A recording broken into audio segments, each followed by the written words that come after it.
11 तारीख है और आज मंत्री अश्विनी चौबे, माननीय अश्विनी चौबे और चिराग पासवान वहाँ घटनास्थल पर गए थे। उन्होंने जो बातें कही हैं, बिहार के मुख्यमंत्री नीतीश कुमार को ध्यान देना होगा, जो कि अश्विनी चौबे बहुत पुराने राजनीतिक बड़े नेता हैं और बीजेपी में एक प्रभावशाली नेता वो माने जाते हैं। उनके पुत्र का नाम अरिजीत शाश्वत है। आप देखिए अश्विनी चौबे ने जिस तरह की बातों का उल्लेख किया, जो वीडियो हमारे पास में है, उससे साफ तौर पर बिहार के मुख्यमंत्री नीतीश कुमार की कार्यशैली पर भी सवाल उठ रहे हैं कि इतनी बड़ी घटना घट गई है, पीड़ित परिवार को मुआवजा नहीं मिला है। और चिराग पासवान भी गए थे। चिराग पासवान साहब ने क्या कहा है, माननीय मुख्यमंत्री जी, कृपया भागलपुर पर अपना ध्यान दीजिए। मैं बार बार अपने खबर पर कह रहा हूं, क्योंकि बाकी अश्विनी चौबे की वीडियो है जो कह रहे हैं, लंबी वीडियो है, फिर चिराग पासवान की वीडियो है। ये दोनों वीडियो में एक ही चैनल खबर पर लगा रहा हूं, इसलिए वीडियो लंबी हो जाएगी। बाकी समाचार आप हमारे चैनल पर बने रहिएगा। लेकिन बिहार के मुख्यमंत्री नीतीश कुमार का ध्यान भागलपुर जिले पर क्यों नहीं है? मैं भागलपुर से दीपक नौरंगी। घटना छानबीन हो रही है, उसमें केंद्र से लेकर के स्टेट की टीम, पुलिस की, आईबी की सारी टीम काम कर रही है। और उसमें मेरी जिलाधिकारी जी से भी बात हुई है, तो उसमें टीम छानबीन कर रही है। अब सबसे बड़ी बात यह है कि जो परिवार निर्दोष है, जिसका कोई लेना देना उस घटना से नहीं था, दुर्भाग्य था कि बम के विस्फोट के कारण उनके मकान में हादसा हुई, मकान भी गिर गया और आहत भी हुए, कई लोग उसमें मर गए। जो गणेश बाबू एक मरे हैं, एक बुढ़िया वहाँ आकर के सोती थी वो मरी है, हाँ, एक आयशा जो वहाँ बगल में मकान है, वो बच्ची जाके इलाज में मरी।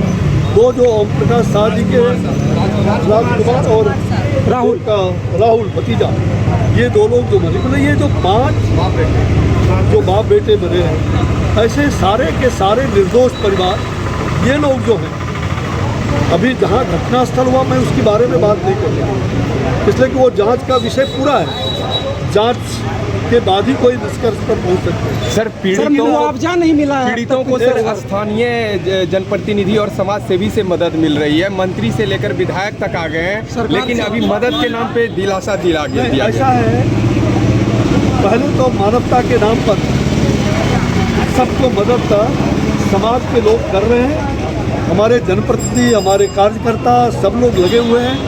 उसमें जो भी मदद होना चाहिए, यहाँ के वार्ड कमिश्नर ये हैं, ये सब लोग मिल के कर रहे हैं, उसमें कहीं दो मत नहीं। और समाज को खड़ा होना पड़ेगा, खड़ा हुआ है, समाज खड़ा है, लेकिन सरकार ने भी कुछ दायित्व समझ करके और चावल और गेहूं इन लोगों को दिया है, ऐसा बताया, खास करके ओम प्रकाश शाह के परिवार ने बताया। लेकिन ये सही है कि अभी इनको खाना बनाने का बर्तन नहीं, कपड़े नहीं, कहाँ रहेंगे, कैसे रहेंगे, इसकी स्थिति है, ये दुखद स्थिति है। मैं इस बात को समझ रहा हूँ और मैंने, चूँकि मेरे 30 साल 35 साल से इन सारे परिवार को मैं जानता हूँ, रिश्ते रहे हमारे, हमने एक एक परिवार के चरित्र के बारे में भी जानते हैं, कौन परिवार कैसा रहा वो भी जानते हैं। मेरी निगाह एक एक पर है, ऐसा नहीं कि मैं यहाँ रहा हूँ, हर घर से परिचित है, इसलिए मुझे दुख के साथ कहना पड़ता है। अभी तक अगर जो भी मुआवजा नहीं मिला है या जो भी घटनास्थल का पूरी तरह से, चूँकि एक तरफ दोष बम विस्फोट का, वो आपराधिक घटना है, और जो बेचारे निर्दोष हैं जिनके घरों में टूट गया, उसका दोनों को मिला के चलना नहीं होगा। दोनों घटना हुई है, उसकी छानबीन होना चाहिए, लेकिन उसके साथ जो बगल के लोग हैं उनको टैग करना ये सर्वथा अनुचित होगा। और मैं इस विषय पर अभी यहाँ के जिला प्रशासन से आईजी, डीआईजी, जो भी पदाधिकारी यहाँ अवेलेबल होंगे उनको मैं बुलवाया हूँ, अलग से बात कर रहा हूँ। आवश्यकता होगी तो मैंने अभी चीफ सेक्रेटरी से भी, होम कमिश्नर से भी और मुख्यमंत्री जी से भी जाके मिलूँगा, बात करूँगा।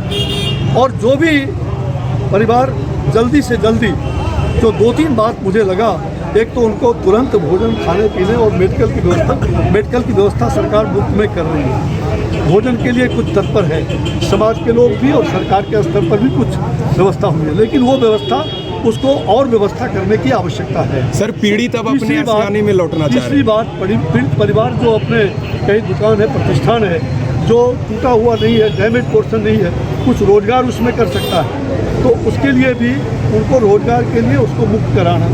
और चौथी बात कि जो डैमेज हुआ है और निर्दोष, उनके परिवार को उचित मुआवजा और उस टूटे हुए मकान को, क्षतिग्रस्त मकान को सरकार उसमें कैसे उसका निर्माण हो सकता है। ये 4-5 प्रमुख रूप से मुद्दे हैं। सभी मुद्दे को बातचीत करके ही और उसको निपटाया जा सकता है। मैं एक एक विषय को लेकर के, और मैंने सारे विषय को समझा है। हम लोग जाएंगे सरकार और प्रशासन के स्तर पर बातचीत करके इस समस्या का निदान जो भी संभव है, जितना जल्दी हो सके हम लोग प्रयास करेंगे। सर मनोज जी का विदारक घटना शायद ही कोई और ऐसी घटी होगी जहां पर परिवार के लोगों के सामने उन्हीं के परिवार के सदस्य देखते देखते उनका निधन हो गया। कुछ लोग खा रहे थे, खाने की अवस्था में उनकी बॉडी पूरी तरीके से जल के ख़त्म हो गई। सोए हुए थे, उनके ऊपर पूरा घर का, मकान का मलबा उनके ऊपर आके गिर गया।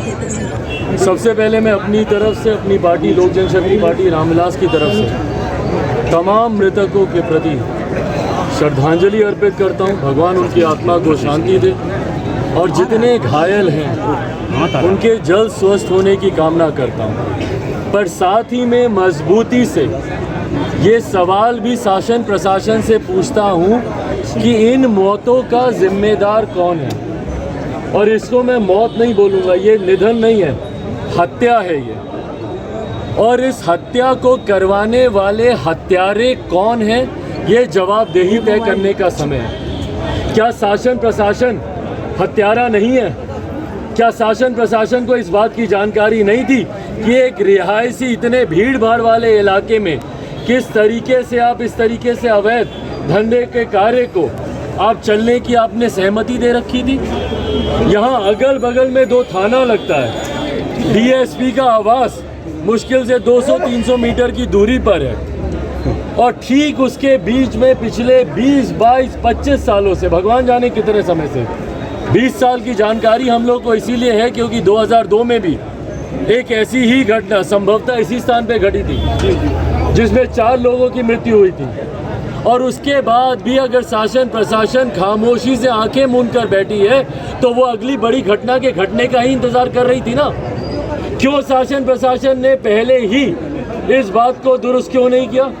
क्यों उन्होंने यहाँ पे इस तरीके के कार्य को चलने की उन्होंने अनुमति दी? और अगर उनकी जानकारी में नहीं था तो इससे ज़्यादा दुखद और कुछ नहीं हो सकता। जिस शासन प्रशासन को 200-300 मीटर के रेडियस में नहीं पता हो कि क्या अवैध धंधे चल रहे हैं, तो ऐसे अधिकारियों को अपने पद पर रहने का कोई नैतिक अधिकार बनता ही नहीं है। पर अधिकारियों को क्या दोष दें जब प्रदेश के मुखिया, जो प्रदेश का नेतृत्व कर रहे हैं, मुख्यमंत्री नीतीश कुमार, उनके प्रदेश के 15 लोग एक हादसे में एकाएक मारे जाते हैं, पर मुख्यमंत्री नीतीश कुमार एक बार आकर इन बच्चों से, परिवार के लोगों से मिलना ज़रूरी नहीं समझते। किसकी जिम्मेदारी बनती है भैया अगर आपके प्रदेश में घटना घटी और आपके शासन करवा दें? इतना तो सरकार कर सकती है।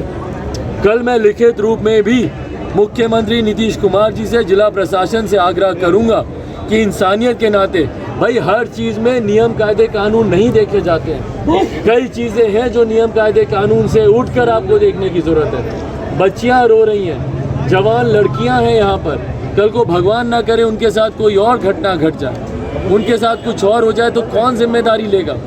तो कम से कम आवास का निर्माण कराया जाए, मुआवजा दिया जाए ताकि ये लोग अपना घर चला सकें, घर परिवार के लोग चला सकें। जितने घायल हैं उनको यहाँ पे कम से कम उनको मुआवजा दिया जाए और दोषियों को चिन्हित किया जाए। भाई आप सोच लेंगे कि एक थाना प्रभारी पर आपने कार्रवाई कर ली तो आपने बहुत बड़ा किले फतेह कर लिया। नहीं, जब तक बड़े अधिकारियों को आप चिन्हित नहीं करेंगे जिनके संरक्षण में यहाँ पे भाई संभव नहीं है, मैं दावे के साथ कहता हूँ, आप चाहेंगे मैं आपको लिख के दे दूंगा, संभव नहीं है कि बड़े अधिकारियों को पता नहीं हो कि यहाँ पे इस तरीके की कार्रवाई चल रही है। 2002 में जब घटना घटी उससे क्या आपने सीख ली?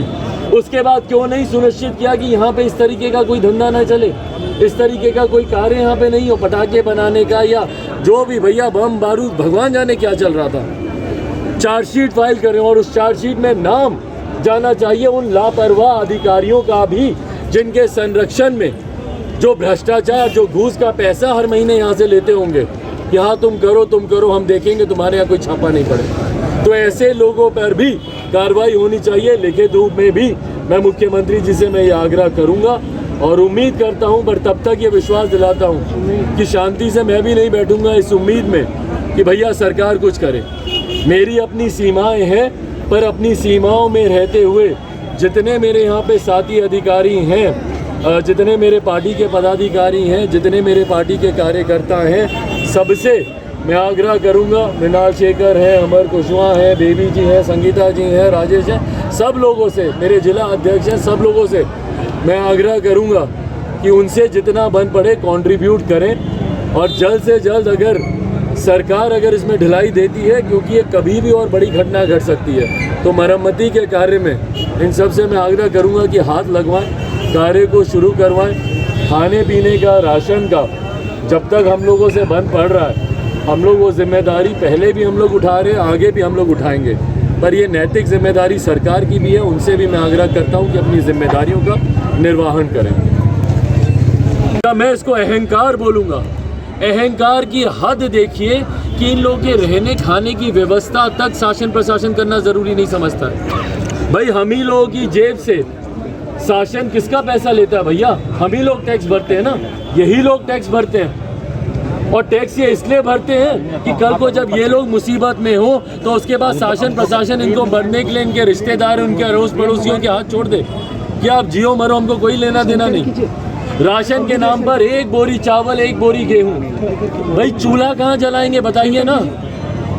जो कच्चा गेहूं चावल आपने पकड़ा दिया वो जला के उसको पकाएंगे कहाँ? चूल्हा कहाँ जलेगा?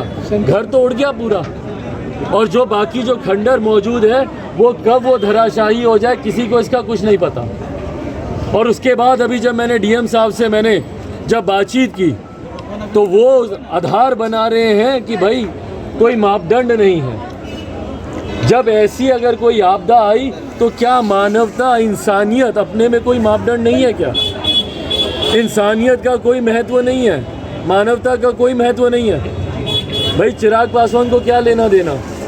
पर अगर चिराग पासवान अगर यहाँ पर अगर आया है, इन लोगों से मिल रहा है, मेरी पार्टी के तमाम साथी अगर यहाँ पर सहयोग कर रहे हैं, राजेश है यहाँ पर अगर वो लगे हुए हैं, मेरी पार्टी के तमाम पदाधिकारी साथी यहाँ पर लगे हुए हैं, उनको खाना खिलाने की व्यवस्था, उनके रहने की व्यवस्था, ओढ़ने खाने की व्यवस्था, घर में मतलब छोटी छोटी चीज़ें, भाई कपड़े जल गए उनके, कपड़ों का इंतज़ाम नहीं है, चादर ओढ़ने पहनने रहने का इंतज़ाम नहीं है। कम से कम इंसानियत के नाते जिला प्रशासन इतना तो कर सकता है। आप लोगों के माध्यम से मैं मांग करता हूँ मुख्यमंत्री नीतीश कुमार जी से कि अगर उनमें थोड़ी सी भी इंसानियत, थोड़ा सा भी ज़मीर उनके अंदर अगर मौजूद है, बचा हुआ है, जो कि मुझे नहीं लगता कि उनके ऊपर अंदर बचा हुआ है, क्योंकि ऐसी अनेकों मौतें हुई हैं और मुख्यमंत्री नीतीश कुमार जी के कानों पर जू ही नहीं रही थी। पर अगर थोड़ा सा भी ज़मीर अगर उनका मौजूद है तो कम से कम पहले तो आए, मिले इन परिवार के लोगों से,